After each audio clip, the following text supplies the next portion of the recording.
दोस्तों नमस्कार। एक बार फिर से आपके अपने चैनल विलेज एक्सप्लोरर में बहुत बहुत स्वागत है। दोस्तों जैसा कि आप जानते हैं, हमारे चैनल का लक्ष्य हमेशा से एक ही रहा है। हमारे भारतवर्ष के ऐसे गांव जो आज भी सिस्टम से कहीं ना कहीं कटे हुए हैं, हमारे ऐसे लोग जो सरकार की नीतियों से अनजान हैं, दुनिया से बेखबर हैं, उनकी अपनी सी एक छोटी सी दुनिया में आज भी अपने तरीके से जी रहे हैं और आगे बढ़ रहे हैं। मित्रों, हमारे उन सभी दर्शकों के लिए एक बहुत बड़ा संदेश या मैसेज आप कह लीजिए, जिन्होंने पिछले महीने रोहित मीन्स से जुड़ी वो सारी वीडियो देख रहे थे। हमारे जितने भी दोस्त, हमारे मित्रगण, हमारे जितने भी चैनल के सदस्य जो हमसे जुड़े हैं या किसी कारणवश नहीं जुड़े हैं, उन्हें मैं यह बता दूं कि बीते कल रोहित मिंज की पोस्टमार्टम रिपोर्ट बहुत जद्दोजहद के बाद हमें प्राप्त हुआ है। परिवार वालों ने कई बार चक्कर लगाए। जो लोकल थाना है, उड़ीसा राज्य का एक छोटा सा शहर राउरकेला, जो कि स्टील सिटी के नाम से भी जाना जाता है, वहाँ से 7-8 किलोमीटर की दूरी पर अंदरूनी क्षेत्र जो जंगलों से भरा है, वहाँ का एक छोटा सा गांव बरकानी, और वहीं का एक बच्चा जो कंपनी से काम करता हुआ, यानी चेन्नई में जब वह काम कर रहा था, वहाँ से वापस अपने घर की ओर आ रहा था तो वह मिसिंग हो जाता है। और कुछ दिनों के बाद खबर आती है कि वह बच्चा हमारे बीच नहीं रहा। हमारे जो दोस्त इसे देख रहे हैं, उन्हें वो सारी जानकारी प्राप्त है हमारे वीडियो में। और जो हमारे दोस्त नए हैं, पहली बार हमारे चैनल को देख रहे हैं, तो उससे आग्रह रहेगी कि आप कृपया पुराने वीडियो को अवश्य देखें, और मैं वो लिंक भी आपको डाल दूंगा। मित्रों, उस पोस्टमार्टम रिपोर्ट में रोहित की मृत्यु का कारण सर पे चोट लगने की वजह बताई गई है। जी हाँ, उनका कहना है कि बच्ची की जो मृत्यु हुई है वह शरीर में नहीं, सर पे जो चोट लगा था, इंटरनल इंजरी, और समय रहते उसका प्रॉपर तरीके से इलाज ना होने की वजह से उस बच्चे की मृत्यु होती है। दोस्तों, आप जानते हैं कि हमारे बच्चे जो अंदरूनी क्षेत्र के होते हैं,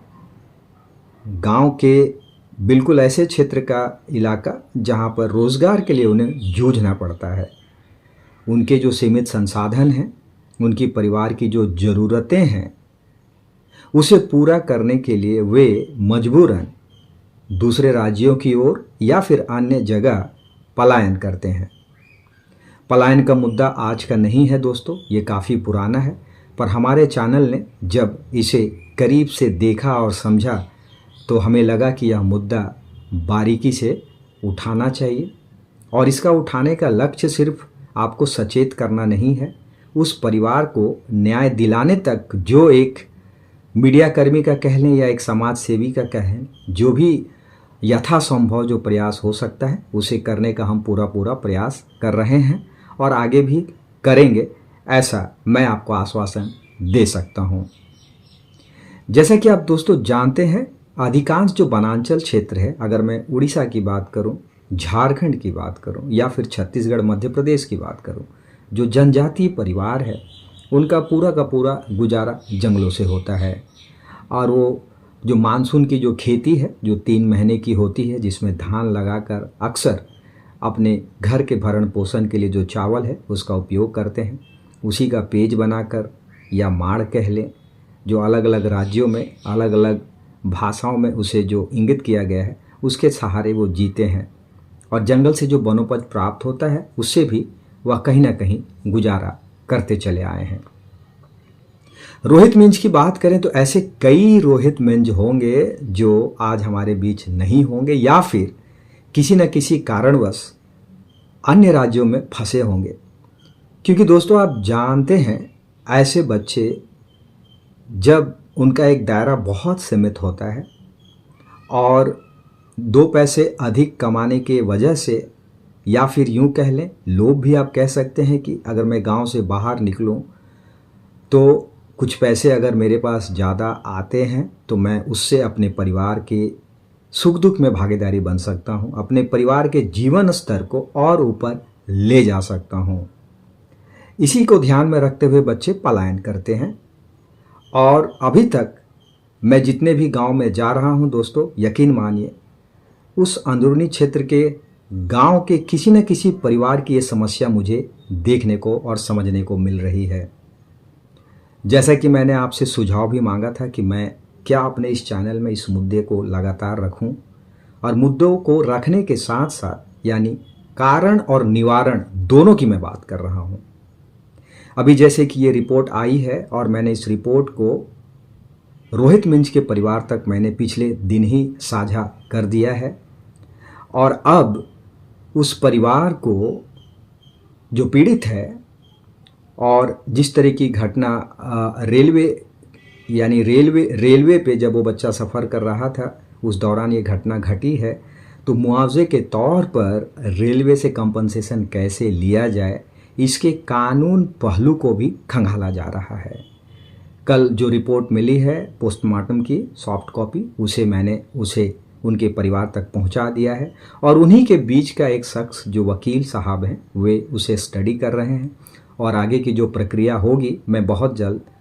जो भी अपडेट्स आएंगे मैं आपको सारी अपने शब्दों के माध्यम से, अपने चित्र के माध्यम से आप तक रखता रहूँगा, ताकि जन जागरण की यह लहर हर गांव तक पहुँचे जहां के बच्चे अमूमन मजदूरी करने के लिए रोज़गार से जुड़े मुद्दों को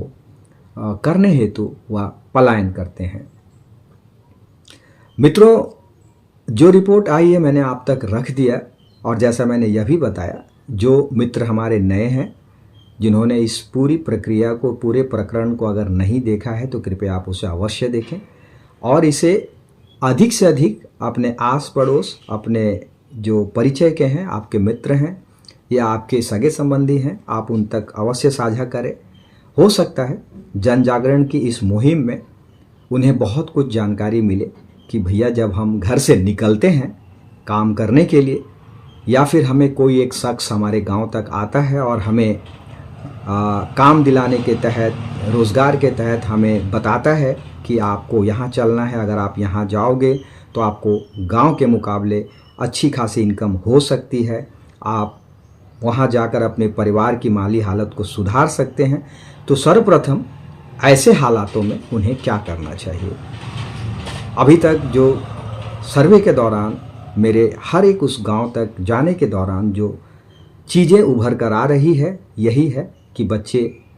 इन सब चीज़ों से अनजान होते हैं। जो मिनिस्ट्री ऑफ ट्राइबल अफेयर की जो सारी जो कानून है उनके अधिकार क्षेत्र में है, जो जुड़ी हुई है, उनके बारे में उन्हें कोई जानकारी नहीं होता है। अधिकांश सरपंच जो गांव से होते हैं, अंदरूनी इलाके के, उतने शिक्षित या साक्षर नहीं होते हैं, उतने जागरूक नहीं होते हैं, उनके अधिकार क्षेत्र में क्या क्या आता है उन्हें पता नहीं है। तो उन्हें भी मैं जागरण के तहत बताना चाहूँगा कि कृपया आप अपने जिला प्रशासन के श्रम विभाग पर जाकर इसकी पूरी जानकारी अवश्य प्राप्त करें, ताकि आप अपने पंचायत के तहत जो भी गांव आपके क्षेत्र में आता है, आपके दायरे में आता है, आप उसे बैठक में, पंचायत भवन में मीटिंग बुलाकर आप इन बातों को रख सकते हैं कि जाने से पहले आप सूचना अवश्य दें, कहाँ जा रहे हैं, किसके साथ जा रहे हैं, क्या करने जा रहे हैं, ताकि अगर कोई घटना, अप्रिय घटना घटती है, ऐसी कुछ भी चीज़ें अगर होने की संभावना रहती है तो समय रहते उस पर संज्ञान लिया जा सके। मित्रों, रोहित मिंज की जो कड़ी चल रही है ये तो चलती रहेगी, और अभी इससे बाद मैंने आपको एक गौतम भास्कर जो छत्तीसगढ़ गांव का, दंतेवाड़ा जिले का एक अंदरूनी क्षेत्र का गांव मटेनार, वहाँ की जो घटना है, बच्चा मतलब मृत अवस्था में, आप समझ सकते हैं लगभग मृत अवस्था में उसके घर तक आता है। उसके बाद घर में जो पारंपरिक तरीके से जो इलाज है वो भी किया जाता है, और जिला प्रशासन दंतेवाड़ा का जो अस्पताल है सरकारी अस्पताल, वहाँ पर भी उसकी इलाज होती है और इलाज के दौरान बच्चे की मृत्यु हो जाती है। आखिर वह बच्चा कैसे पहुँचता है उस राज्य, उसके साथ क्या होता है, वो कैसे उस अवस्था तक पहुँचता है, यह अभी तक कोई जानकारी नहीं है। इन दिनों उनके गांव में विवाह का समय चल रहा था, जिसकी वजह से मेरी बैठक नहीं हो पाई है, ताकि मैं वहां पर बैठकर वहां के सरपंच, सचिव और गांव के जो बुद्धिजीवी हैं उनसे बात कर पाऊँ कि आखिर इस घटना से आप लोगों ने क्या संदेश लिया, आपने क्या स्टेप्स लिया या क्या लेने की सोच रहे हैं। क्योंकि यह जो घटना है गौतम भास्कर की, वह भी पिछले साल की है और वो बच्चा का अंतिम संस्कार कर दिया गया है, लेकिन परिवार वालों को कोई सपोर्ट या कोई राहत जो मिल सकता है या मिलनी चाहिए, कानूनन उन्हें कुछ नहीं पता। लेकिन मैं एक जागरूकता के तहत इस बात को रखना चाहूँगा हमारे उस विशेष वर्ग के लिए जो अमूमन अपने गांव छोड़कर बाहर कमाने जाते हैं। आप इसका ध्यान रखिए और अगर आपको लगता है आपको हमारे इस चैनल से बहुत कुछ जानकारियां प्राप्त हो रही है, आप अवेयर हो रहे हैं, जागरूक हो रहे हैं, तो कृपया आप इसे सब्सक्राइब अवश्य करिए और अधिक से अधिक लोगों तक पहुंचाइए, ताकि हम ऐसे परिवार जो हमारे देश में और भी कई हो सकते हैं